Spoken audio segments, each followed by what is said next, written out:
좋아요, 구독! 자, 그렇다면 이어서 종가 베팅할 종목을 알아보도록 하겠습니다. PB님께 먼저 질문을 해볼게요. 오늘 종가 베팅할 종목 어떤 거 가지고 오셨을까요? 섹터 먼저 공개해 주시겠어요? 네, 저는 섹터 자체는 정유 섹터입니다. 넓게 보면은 원유 섹터 다 확인이 이렇게 다 포괄적으로 우리가 볼 수 있는데요. 우선 기본적으로 WTI 가격이 전일 종가 기준 배럴당 80달러가 소폭 넘었습니다.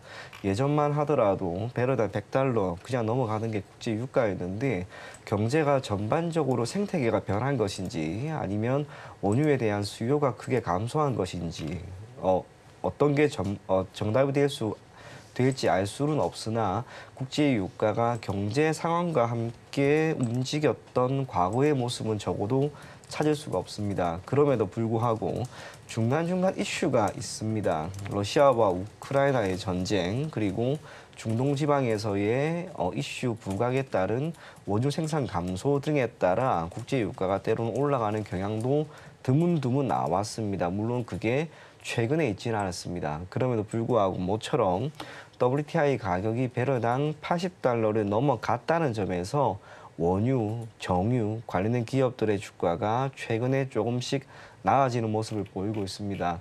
국제 유가가 올라가는 것은 참 여러 가지 변수에 의해서 결정이 됩니다만 점진적으로 꾸준히 올라가는 즉 일정한 선형관계를 유지하기 위해서는 결국에는 수요가 핵심입니다. 수요가 계속해서 늘어나야 됩니다. 그리고 이렇게 수요가 늘어난다라고 하는 것은 결국에는 해운이 되든 경제 공장이 되든 원활하게 산업이 지금 돌아가고 있다는 것을 의미합니다. 지금 그런 초기 혹은 회복기에 있다 보니까 국제 유가가 완만하게 올라가고 있고요. 그에 따라 정제 마진을 기반으로 하고 있는 정유 섹터가 지금 주가도 나쁘지 않은 모습입니다. 그래서 정유주를 우리가 지금처럼 시장에 리스크가 산재되어 있을 때 조금 안정성을 토대로 포트폴리오에 담아보는 것도 괜찮지 않을까 그리 생각이 됩니다. 네, 그러면 종목은 어떤 걸 바라볼까요? 네, S오일입니다. 우선은 정유라고 하는 것은 크게 두 가지 사업으로 영위됩니다. 크게 세 가지네요. 첫째로는 말 그대로 정유입니다. 정유라고 하는 것은 우리가 중동, 우리나라 같은 경우에는 두바이유를 가장 많이 가지고 오는데 그것을 정제 처리를 합니다. 그리고 이 정제 처리된 원유인 정유를 시장에 공급을 하고 수출을 하는 것을 말하고요. 또 하나는 이를 기반으로 하는 석유화학, 마지막이 윤활유 사업입니다. 셋 중에 마진율이 가장 높은 것은 윤활유 사업입니다. 통상적으로 윤활유 사업 같은 경우에는 영업이익률 기준 20% 정도까지 나오기 때문에 각 정유사에서는 이 윤활유 사업을 조금 더 확장하려고 하고 있습니다. 그러면 이 윤활유 사업이 조금 더 확장되기 위해서는 전방 산업인 크게 두 가지, 자동차 그리고 기계 이쪽 업적의 흐름이 괜찮아야 되는데 아직까지는 싱싱 자동차가 달린 것도 아니고 기계에 대한 수요가 대폭 늘어나고 있는 그런 모습은 아닙니다. 그럼에도 불구하고 S오일이든 GS 또 SK이노베이션 모두 윤활유 사업에 조금 더 매진을 하면서 영업이익률이 올라가고 있다라고 하는 점을 우리가 생각해 볼 필요가 있을 것 같고요. 우리나라에서 만들어지는 이 다양한 원유들 그리고 정제된 이 정유가 우리나라에서만 소비되는 것은 아닙니다. 예전에는 산유국이었지만 지금은 원유를 전적으로 수입하고 있는 몇몇 동남아 국가, 여기에도 우리나라에 있는 많은 기업들이 수출을 계속해 나가고 있습니다. 원유가 앞서 이야기한 것처럼 수요를 늘린다라고 하는 것은 제조업을 기반으로 하고 있는 국가의 성장이 나타나면서 이에 대한 수요가 늘어나는 것을 의미하고요. 덕분에 우리나라에 있는 기업들, 정유 관련된 기업들의 수출력이 조금 더 개선되는 모습도 나오고 있습니다. S오일은 그중에 하나입니다.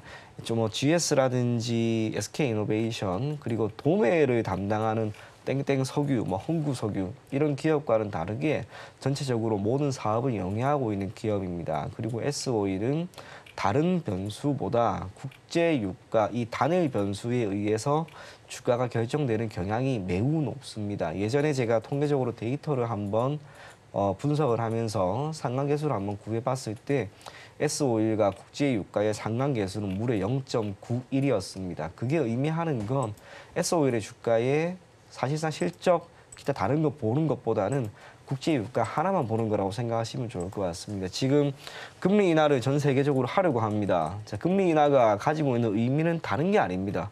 경제가 조금씩 나아지고 있다는 반증입니다. 경제가 나아지기 때문에 앞으로 각국에 있는 공장은 조금 더 원활하게 돌아갈 것이고요.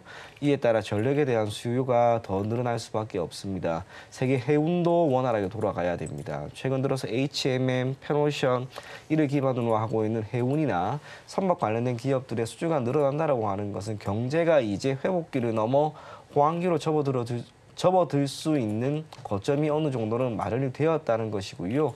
이때 늘어나는 주된 에너지원은 크게 두 가지. 첫째로는 전기, 그게 아니면 원유가 될 겁니다. 그렇다면 S오일이 앞으로 영업이익이 대폭 증가할 수 있을 만한 그런 시점으로 보인다는 점에서 여러분들이 S오일을 눈여겨볼 것을 권해드리겠습니다.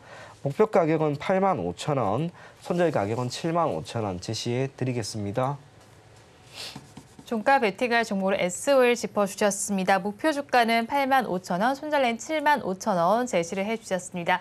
자, 그러면 대표님께서는 어떤 섹터 가지고 오셨나요? 네, 제약바이오 섹터를 준비를 했습니다. 지난 시간에도 얘기를 드렸지만 이쪽 섹터 같은 경우는 지금 현재 전일 이제 미국에서 GTC라고 해서 엔비디아에서 진행하는 반도체 관련된 AI 관련된 이런 이슈가 있었고. 그런 호재가 있었음에도 불구하고 오늘 반도체 섹터 단에서의 어떤 유의미한 그런 흐름들이 나오지 않고 있다라는 부분들은 우리가 이쪽 sek터의 힘이 상승 동력이 이제 조금 줄어들었다 이렇게 좀 봐야 될 것 같습니다. 그래서 그동안 한 두어 달, 석 달 넘게 이렇게 그 시장의 주도주로서 자리를 매김했던 제약 그 반도체 섹터가 조정을 들어간다라고 했을 때 과연 국내에 어떤 섹터가 그 빈자리를 좀 채워줄 수 있을까 이런 부분들을 고민해봐야 될 것 같고요. 물론 반도체 섹터들이 전반적으로 확 무너지거나 이런 흐름들은 나오지는 않겠지만 쉬어가는 구간에서 좀 강하게 현재 어떤 주도 섹터로서 자리를 잡아줄 수 있는 섹터는 2차 전지 아니면 제약바이오밖에 없다라고 생각이 들거든요. 그런 관점에서 일단 제약바이오를 저는 보자라는 입장인데 이유는 이제 미국 암학회라고 하는 AACR 요게 4월 5일부터 10일까지 진행이 됩니다. 한마디로 이제 일정이 잡혀 있다 보니까 그에 대한 기대감들이 계속해서 좀 관련 종목들에 이어지는 그런 흐름이고요. 최근에 이제 HLB라는 그 그룹 관련 종목들이 신고가 행진을 하다 보니 분위기가 나쁘지 않은 그런 상황에서 알테오젠, 그다음에 레고캠 바이오 이런 기업들의 라이센싱 아웃이라는 그런 호재도 겹쳐졌고 기존에 이제 좀 시장에서 소외받고 있던 제약바이오 섹터에 어떤 하나의 큰 기대감을 좀 안겨주는 그런 모습입니다. 그래서 오늘 증시 흐름을 보게 되면 툴젠이라는 종목 어저께도 이제 상한가를 갔는데 지금 거의 또 상한가 부근까지 이렇게 급등이 나와 있는 신고가를 또 하고 있는 상황이고요.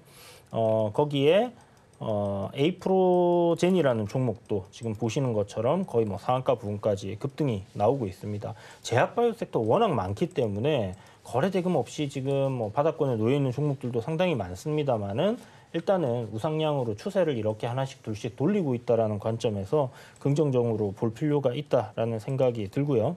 우리나라뿐만이 아닙니다. 미국 같은 경우는 비만 치료제 때문에인지는 몰라도 그 관련 종목들의 상승 흐름들이 전반적인 바이오 섹터를 좀 이끌고 있다 이렇게 볼 수 있거든요. 그래서 미국 증시에서도 바이오 섹터 신고가 갱신하는 종목들 상당히 많이 나오고 있는 그런 상황이고 특히 미국에서 반도체 관련해서 중국을 좀 때려줬습니다. 우리나라 입장에서는 참 다행인 그런 상황이다라고 봐야 되는 부분인데 이번에 그 상원에서 생물보안법이 통과가 되었어요. 결국은 이제 중국 바이오를 규제하겠다라는 그런 이슈로 인해 갖고 삼성 바이오로직스라는 종목이 그 무거운 종목이 최근에 박스권 하단 자리에서 굉장히 강하게 급등을 해줬죠. 그리고 바이넥스라는 기업입니다.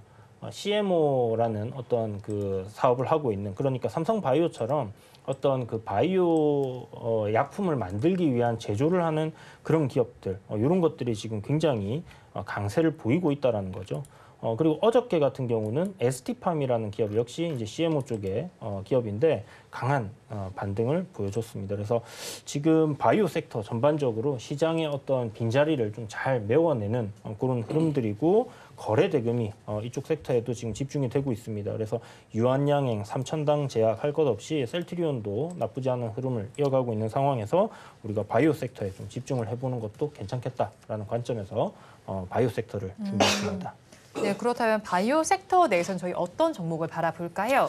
네, 뭐 신고가 가는 종목들이 최근에 좀 강한 흐름들 계속 이어가고 있기 때문에 뭐 그런 종목들을 지속적으로 관찰하고 짧은 매매도 괜찮겠지만 일단 이 미국에서 생물보안법이 통과되면서 시장에서 좀 집중을 받고 있는 거는 결국 CMO 관련 종목들입니다.